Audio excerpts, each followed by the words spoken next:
दोस्तों, कैसे हैं आप? उम्मीद करता हूँ अच्छे होंगे और जहाँ भी हों मैं प्रभु से कामना करता हूँ कि आप और आपके परिवार के लोग खुश रहें, हमारे देशवासी स्वस्थ रहें। सबसे बड़ी प्राथमिकता आज के समय में यही है।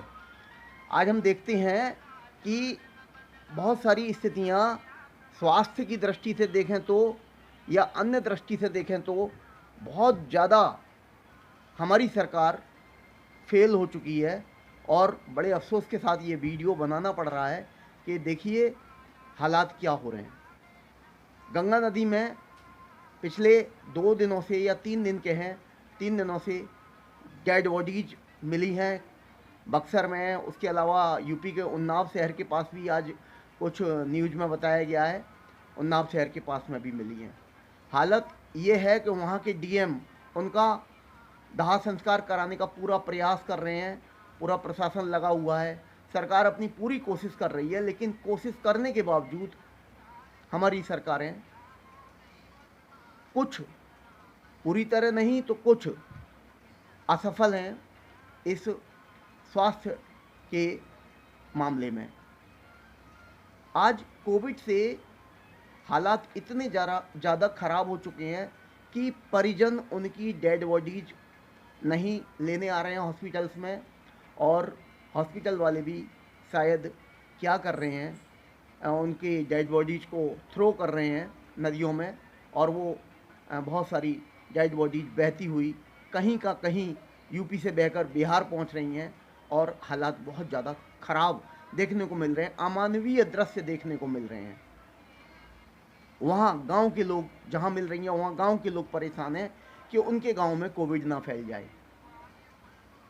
वहाँ के डीएम, वहाँ के प्रशासन ने बहुत सारे शवों को जेसीबी मशीन से जगह बनाकर, जगह को खोद कर अंतिम संस्कार कराने का पूरा प्रयास किया है, और फिर भी जगह कम पड़ रही है, डेड बॉडीज की संख्या ज़्यादा है।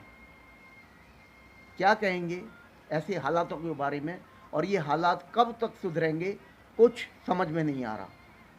क्या अब हम इस स्थिति में थाली बजाएं, घंटी बजाएं, शायद कोई चमत्कार हो जाए?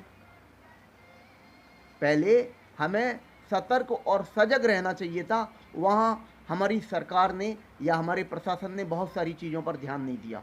आज अनुपम खेर जी का भी एक वीडियो आया है जिन्होंने कहा है कि सरकार बहुत सारी गलतियां कर चुकी है और उसका नतीजा आज हमारे सामने है। कुंभ स्नान कराना जरूरी था, आईपीएल मैच कराने जरूरी थे, पंचायत चुनाव कराने जरूरी थे, और बंगाल चुनाव और बाकी के अदर जो विधानसभा चुनाव हुए हैं वो कराने जरूरी थे। अगर ये 4-5 चीज़ें नहीं हुई होती तो आज हालात इतने ज़्यादा खराब नहीं होते। आज विदेशों में हमारी छवि क्या बन रही है भारत देश की, ये सोचने वाली बात है।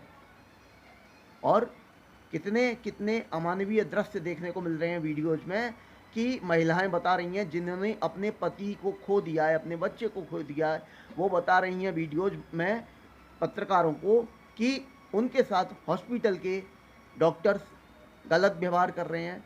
इवन बिहार की एक महिला ने, भागलपुर का एक केस है, उसमें उन्होंने कोई ज्योति कुमार अटेंडेंट है, कंपाउंडर है किसी हॉस्पिटल का, उसने उनसे अभद्रता की, बदतमीजी की, जिसके बारे में उन्होंने अब बताया है। पिछले 2-3 दिनों से वो उस चीज़ को भी टोलरेट करती रहीं कि नहीं नहीं, अगर हम इनकी शिकायत अभी करेंगे तो हमारे मरीज के साथ ना जाने ये क्या व्यवहार करेंगे, ऑक्सीजन देंगे कि नहीं देंगे। कई अस्पतालों में मरीजों के मुंह में पाइप लगा रहता है लेकिन ऑक्सीजन सप्लाई बंद कर दी जाती है। बड़ी ही शर्म की बात है।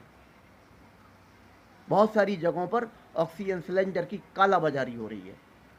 बहुत सारी, पूरे देश में लगभग देखा जाए तो हर जगह लोग, चाहे वो ऑक्सीजन की बात हो, चाहे एम्बुलेंस का किराया हो या कोई अदर फैसिलिटी हो, बेड मिलने की बात हो, सोर्स लगाने पड़ते हैं, पैसा ज़्यादा देना पड़ता है तब कहीं जाके बेड उपलब्ध हो पाता है। नहीं तो ऐसे दृश्य आपने ज़रूर देखे होंगे दोस्तों कि मरीज को ऑक्सीजन लगी है और वो हॉस्पिटल के बाहर ही बैठा हुआ है, चेयर पे या किसी पेड़ के नीचे, और उनके परिजन उनके साथ में हैं, जो कि साथ में होने की वजह से भी उनको भी इन्फेक्शन हो जाता है।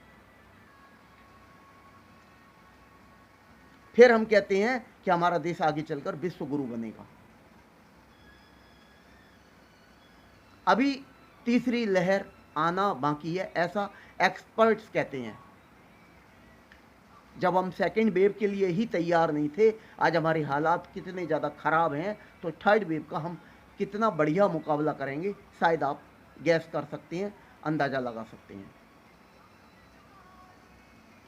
देश के हालात बदतर हो चुके हैं इस कोविड वाले प्रकरण में। अब चाहे लॉकडाउन लगाओ, चाहे कुछ करो, लेकिन डेली आप देखिए 3 लाख से ऊपर संक्रमित लोग निकल रहे हैं और मरने वालों की तादाद बढ़ती ही जा रही है और उनका अंतिम संस्कार भी नहीं हो रहा। शायद उन्होंने कभी सपने में भी नहीं सोचा होगा, मरने वालों ने, कि हमारी इतनी दुर्गति होगी। ना उन्हें कफन मिलेगा और ना लकड़ी नसीब होगी और ना उन्हें ठीक तरह से लास्ट रिचुअल्स जो होते हैं, अंतिम संस्कार जिसे कहते हैं, वो अंतिम संस्कार भी उनका न तो सरकार के द्वारा करने में आएगा और न ही उनके परिजनों के द्वारा। ऐसा उन्होंने कभी सोचा नहीं था। दोस्तों, बड़ा दुख होता है और दुख के कारण बहुत वेदना होती है कि आज हम हमारे देश में किन हालातों में जी रहे हैं। दोस्तों, आप क्या कहना चाहेंगे मेरे थॉट्स के बारे में और हमारी सरकारों के बारे में? बताइएगा मुझे कमेंट करके। मुझे आपके कमेंट्स का बेताबी से इंतज़ार रहता है। थैंक यू दोस्तों। आप प्लीज़ सुरक्षित रहिए, कोविड गाइडलाइंस का फॉलो कीजिए। आप सुरक्षित हैं तो हम सभी सुरक्षित हैं। Please please please. Thank you.